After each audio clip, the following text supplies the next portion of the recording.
Everybody hates ads, except the people who make them. That's us. We are the people behind the ad agencies. We are the advertising creatives.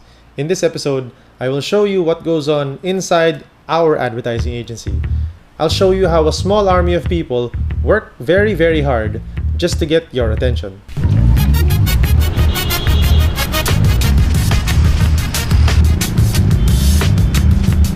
What's up, sinners? This is Paulo Ferrer, advertising creative, born and raised in Metro Manila, Philippines.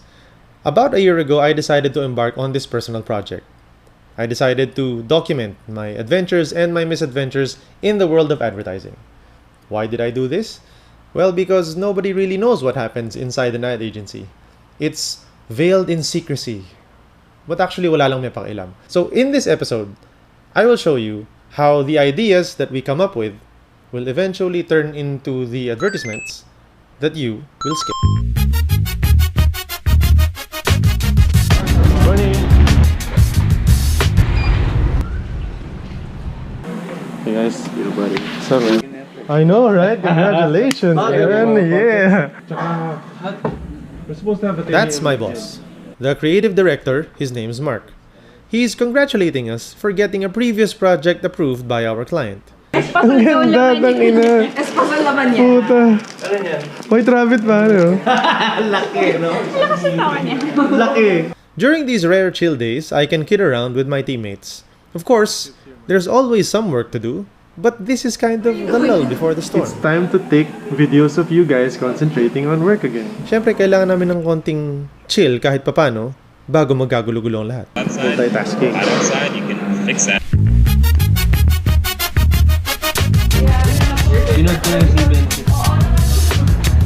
Ay! Ba't lang may camera pa? Hindi pwede pa. Konti na lang, makakauwi na kami. Ayos. Wala na akong bilang. Would you dye your hair ba? Yeah, sure. Platinum blonde. Oo naman. Yes, Diba? do it. Ano kapalit? Respect. This is where it all begins. The creative brief. This is the document that tells us what the clients need. So when they say they need a billboard, we think of billboard ideas. Pag sinabi nilang kailangan nila ng online video, we think of online video ideas. Basically, kung ano yung nakalagay dito, yun yung instructions na susundin namin. Also, this is not really a brief. This is just scratch paper. I can't really show you what a brief looks like because that's top secret.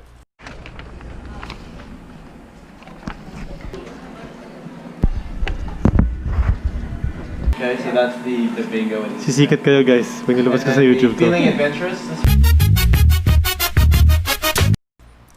So, once we get the brief, we start what is called ideation. So, we start ideating alone. We go off into our own little corner of the office, start thinking by ourselves, writing down or drawing what our ideas are. And then when we think our ideas are, good enough, we eventually vault in. Let's bolt in! I think that's just a Pinoy term. I don't think ad agencies in other countries use. After we think of ideas by ourselves, we brainstorm together.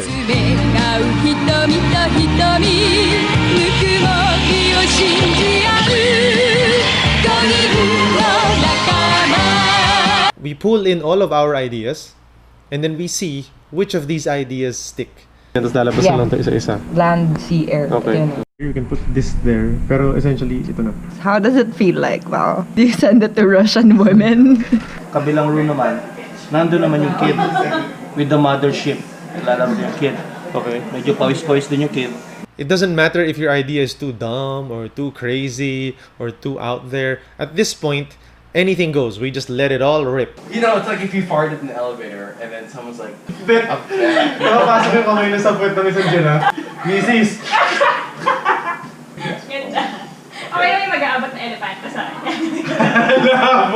As the escalator moves and as each step lands on the escalator base, it will look like the food is on top of the plate. What?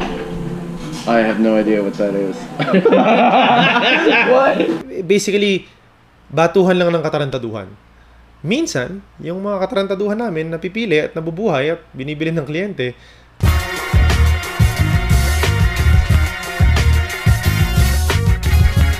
After hours of discussion, hearing out dumb, stupid, crazy, nice, heartwarming ideas, we go on to the next stage of brainstorming, the more serious stage, which we call the clearing. The clearing is when we, the creatives, present our ideas to the team leader, the creative director. Now, the creative director must look at all of these ideas, and he or she must decide which of these ideas will fit the needs of the client for this particular project. People are like that. They're not as...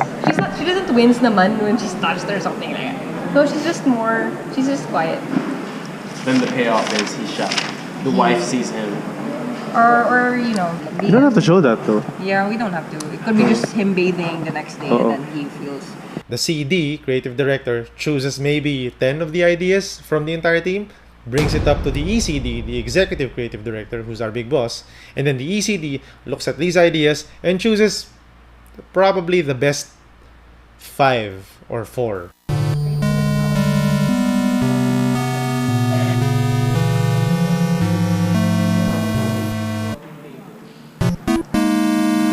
Morning goes, he goes after a shower, he comes out, delivery man.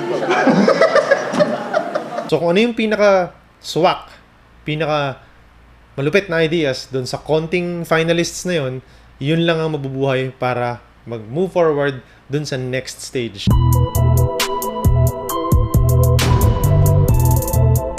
After the ECD chooses the best ideas from the lot, then we move on to the next phase of the process, which is basically selling the idea. This comes in 2 parts. First, you have to sell the idea to the accounts team.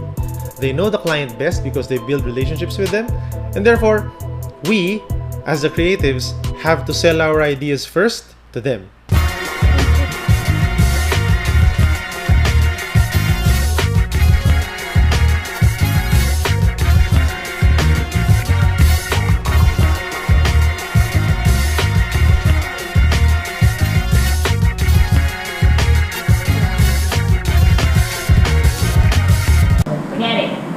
Ako may tomato head ako.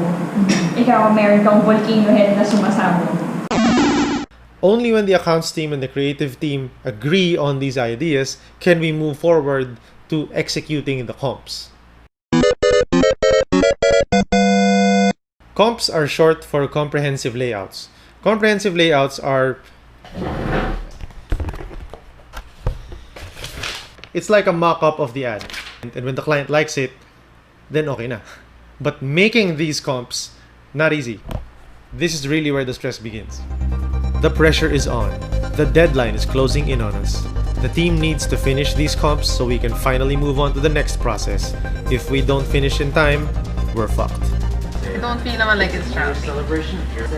These are going to be really small on your phone. They almost need to occupy like this much. Can you make it look like a nail? Remember when I said there are 2 parts to selling the idea? This is part 2 of selling the idea, selling it to clients.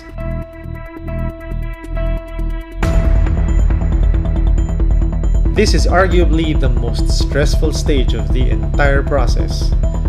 You get your presentation ready, you practice over and over and over again, you head to the client's office, and when you get there is just no telling what is gonna happen in that meeting. Pabahala na kayo dyan, kids. Okay. Kailan ba sila uwi? Okay. Okay, bye guys. Bye guys. Vince, ka na bahala dyan. Okay, we'll see you in the car.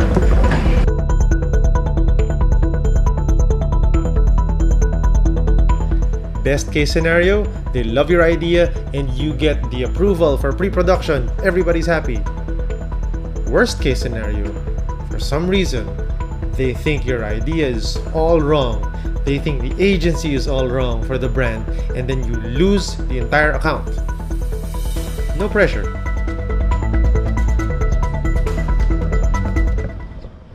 This is Kimmy's last presentation with us. Kimmy should present everything. She should. She should. So, come on, Kimmy. She should.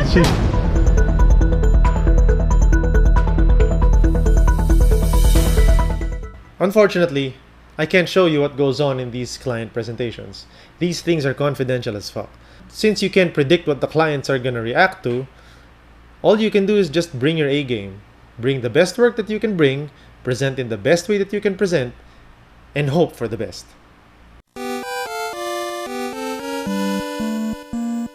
After all the stress of preparing for client presentations, the team likes to de-stress. So grabbing a drink with your teammates is always a great idea. We're safe on the like what's that?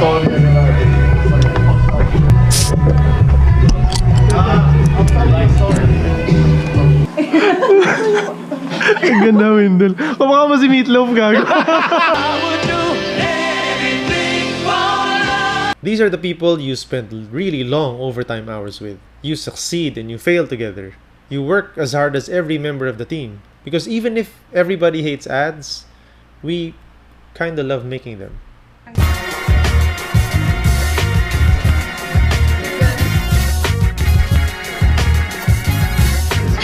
Guys, cheers. We survived. Oh my. We survived. I have to look for my If you made it to the end of this video, thank you very much. I'm not used to making content this long. So really, from the bottom of my heart, thank you. I'm gonna try to upload as many videos as I can as soon as I can. Do you work in an ad agency? How do you guys do it? I'm curious. Let me know in the comment section, or better yet, make your own videos. Please subscribe, and I'll be back hopefully within a few days for the next video. I'll see you later, sinners.